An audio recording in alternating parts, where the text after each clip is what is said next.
अस्सलाम वालेकुम। मेरा नाम डॉक्टर मुख्तियार है और आज मैंने बात करनी है हेयर डाई के बारे में। कुछ लोगों की स्किन इतनी सेंसिटिव होती है कि वो जब भी कलर लगाते हैं तो उनको रिएक्शन हो जाता है, एलर्जिक रिएक्शन स्टार्ट होने लग जाता है। उनकी जो स्किन है वो रेड हो जाती है, स्वेल हो जाती है और उधर उनको इचिंग स्टार्ट हो जाती है। तो इसके बारे में बात करनी है। एक्चुअली जब आप कोई भी कलर लगाते हैं, ब्लैक है, ब्राउन है, कोई भी है, सेमी परमानेंट है या परमानेंट है, उसके अंदर जो होता है पीपीडी एक केमिकल कंपाउंड होता है जो कि उस कलर के अंदर होता है।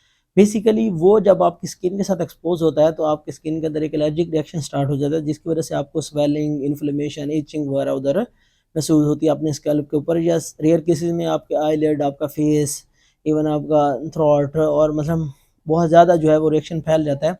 लेकिन ये रेयर केस में होता है, तो इस लेवल तक जो है वो एलर्जिक रिएक्शन इसके अंदर स्टार्ट हो जाता है। तो वो बेसिकली पीपीडी जो कंपाउंड होता है इस कलर के अंदर होता है, उसकी वजह से हो रहता है। अब आपने इसे बचना कैसे है कि आपने ये करना है कि पैच टेस्ट करना है। कोई भी कलर आप यूज़ करें, रेगुलर ब्रांड का यूज़ भी करें, तब भी आपने एक पैच टेस्ट करना है। उस कलर को पहले अपने स्किन पे लगाना है, या अपने कान के बैक पे लगाना है, या अपने कोनी के ऊपर लगा के चेक कर लेना है। उसको थोड़ी देर देखना है। उसके बाद अगर आपको इचिंग वगैरह महसूस नहीं हो रही तो आप उस कलर को यूज़ करते हैं। अगर आपको इचिंग वगैरह महसूस हो रही है या थोड़ी सी इरिटेशन भी आपको उधर फील हो रही है कि ये मतलब ठीक नहीं है, वो स्किन के साथ थोड़ा सा रिएक्ट कर रहा है, तो आप उस कलर को यूज़ ना करें। और कोशिश करें कि जो भी आप ब्रांड यूज़ करें उसकी सेफ्टी इंस्ट्रक्शन ज़रूर देख लें।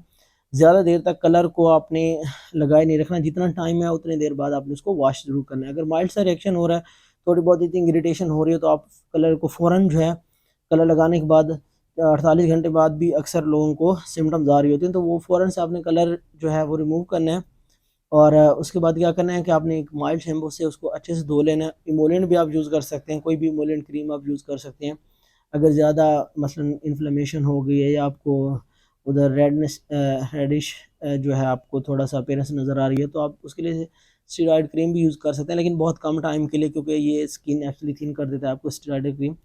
उसके बाद तीसरे नंबर पे आप एंटी हिस्टामिन्स भी यूज़ कर सकते हैं ओवर द काउंटर, जैसे रेजिक्स वगैरह है, तो ये भी आप यूज़ कर सकते हैं। अगर सीवियर रिएक्शन हो गया जिसमें आईलिड स्वेल हो गए, पूरा फेस स्वेल हो गया, स्कैल्प स्वेल हो गया, तो उसके लिए आपको फिर एनाफिलैक्टिक रिएक्शन इसमें हो जाता है, फिर आपको इमरजेंसी ट्रीटमेंट की ज़रूरत है। और कोशिश करें कि आप वो कंपाउंड यूज़ करें जो पीपीडी फ्री हैं, जिनके अंदर ये कंपाउंड नहीं है। वो आपको ऐसे डाई, हेयर डाई यूज़ करें जिनके अंदर पीपीडी ना हो। पीपीडी जो कंपाउंड एक्चुअली यही एक बेसिकली इस सारा रिएक्शन की वजह होता है, तो पीपीडी फ्री आप कंपाउंड यूज़ कर सकते हैं। और या फिर मेडिकेटेड भी काफ़ी सारे आजकल हार्ड हेयर डाई हैं, वो भी आप यूज़ कर सकते हैं। जैसे एलसिया के नाम से एक हेयर डाई है, आई थिंक काफ़ी एक्सपेंसिव है, लेकिन ये आप यूज़ कर सकते हैं जिन लोगों को अ, इससे एलर्जी होती है नॉर्मल रूटीन में। तो कोशिश करें कि अच्छे और क्वालिटी वाले हेयर डाई यूज़ करें, ताकि उनके अंदर कम से कम जो है ज़हरीले कंपाउंड होंगे, तो आप इससे बच जाएंगे। अल्लाह हाफिज़।